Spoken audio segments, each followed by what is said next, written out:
Let's talk Ole Miss at Georgia. You and I faded each other on Man, this one. We both took Georgia to win, but I took Georgia minus 10.5. You took Ole Miss plus 10.5. Where did you go wrong?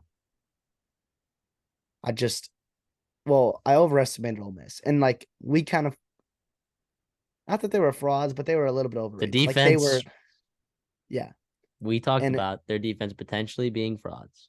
I was hoping that Pete Golding, and, shame on me for expecting big things out of Pete Golding in a big time game, right? Like, that's my bad. But like, Oh my, I get it. No, I get it. I get it. they scored at will whenever they wanted to. Georgia, Carson Beck. I mean, yeah, he was 18 of 25, 300 yards, incredible. But they ran the ball over another 300 yards. Like, this was incredible. Glad McConkey is a star. He is a star. He's Brock Bowers awesome. back too. 3 weeks after tightrope surgery. Oh my. Superhuman. Now, if you knew Brock Bowers was going to be back, would you have? Because we made these picks on Wednesday, right? So we didn't know Brock Bowers was going to play. Would you have taken Georgia minus 10.5 if you knew Brock Bowers was going to play? What? No, I don't think Brock Bowers had a huge impact on the game. But like, No. In hindsight, he didn't. But like, would you have switched your pick?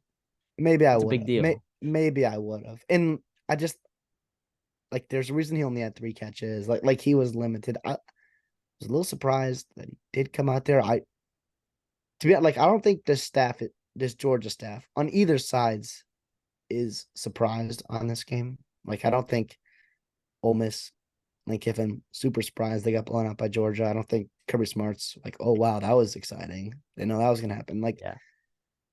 not that you like ever hold out your star player, but like,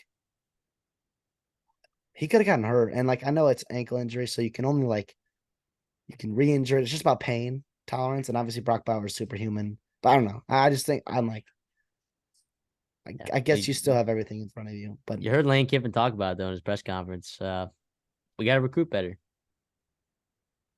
which is that's on him. it's funny though because like Mark Stoops says the same thing, gets absolutely thrown into the flames. Dion says the same thing. Now, different intonation, very different Pitt said the intonations in same these thing. characters. Yeah, Pat Narduzzi A says, guy Pitt. yeah, Pat Narduzzi.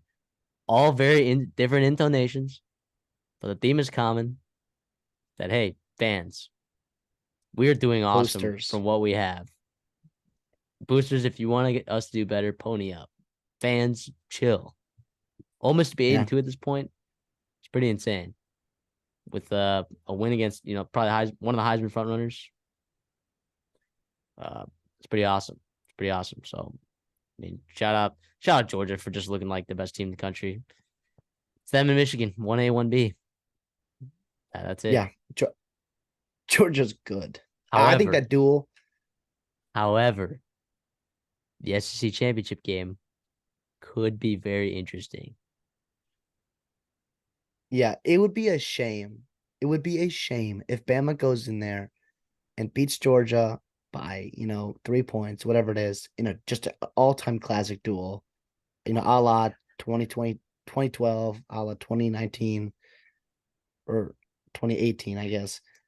And Georgia misses out in the playoffs because this is this is a top 4 team in the playoff, like in the country, without a doubt. Like, and so that would suck. That would suck. But also, like, Yeah. good for everybody else. I don't think Michigan wants to play Georgia. I think Texas would rather play Bama again than Georgia. I don't think anybody wants to see Georgia in the playoffs. Yeah. So great win. Carson Beck still looking like just a G to me. He's still one of my Heisman favorites. Like in my eyes, I look at Carson Beck and I'm like, you are unbelievable at football. You are playing at such a high level. Now, granted, they ran for 300 yards, but so that definitely helps. But they've been winning games because of Carson Beck a lot of the time this year. So big fan of that. But yeah, like sorry, Ole Miss fans. I don't know what to tell you. There are certain realities to certain programs. This is kind of a ceiling. You may catch a year where you win the West, right? But just like I don't know. I don't know, man. Well, I guess the West won't exist after this year, but You ran into it an uber talented team, probably the number 1 or 2 team in the country, who played up to their standards at home. Like, you're not going to win that football game. And it's going to look like this because Lane Kiffin's a guy that when he goes in big games and was a big underdog, double-digit spread, like he's going to try to win the football game, take risk, and game plan. Hey, we have to do X, Y, and Z to give ourselves a chance. And a lot of times when you're playing, like those are risky things, and that's going to backfire, and you're going to get blown out. Like that's the blowout risk. And like credit Lane Kiffin for like not caring about getting blown out, but actually putting his team and his coaching staff in a chance to actually like, if things go right, they can actually win the football game instead of cover the spread. I do want to ask you real quick, like Carson Beck. First of all, I'm waiting to see him in a first round Heisman or first round draft mock. I'm waiting to see him in one. Waiting to see it. Where is that? And secondly, like, did it hurt him that Georgia was just so good in this game? Like, if Ole Miss put up 40 points, it absolutely 45 points, because nobody's talking about. Everyone's like, "Oh, Georgia's back." No, like Carson Beck is incredible, and that's the problem. Like, the voter fatigue for Georgia is real. Like when Bama was doing this thing, right in the middle of the early 2010s, like that was the thing. And like this is Georgia right now. I think it was a perfect storm, right? It was like just wild because of all these players that I'm about to name, Carson Beck got the best win out of all of them, by the way. Jaden Daniels has an absolutely historic performance against the Florida team. Michael Penix did enough to beat a ranked Utah team, albeit at home. Bo Nix had an unbelievable performance. 4 touchdowns, 400 yards against the USC team, national television. Everyone's watching. Bo Nix versus Caleb Williams, right?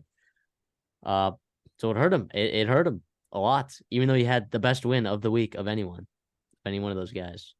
So it's not that people didn't watch that game. It's just like the takeaway was like, oh, Georgia beat up on a Georgia. team. It's the team around them. Georgia beat at the team ranked number 9. The same team, the committee ranked number 9. Georgia beat the crap out, and Carson Beck was flawless in that game. He had 1 pick, whatever.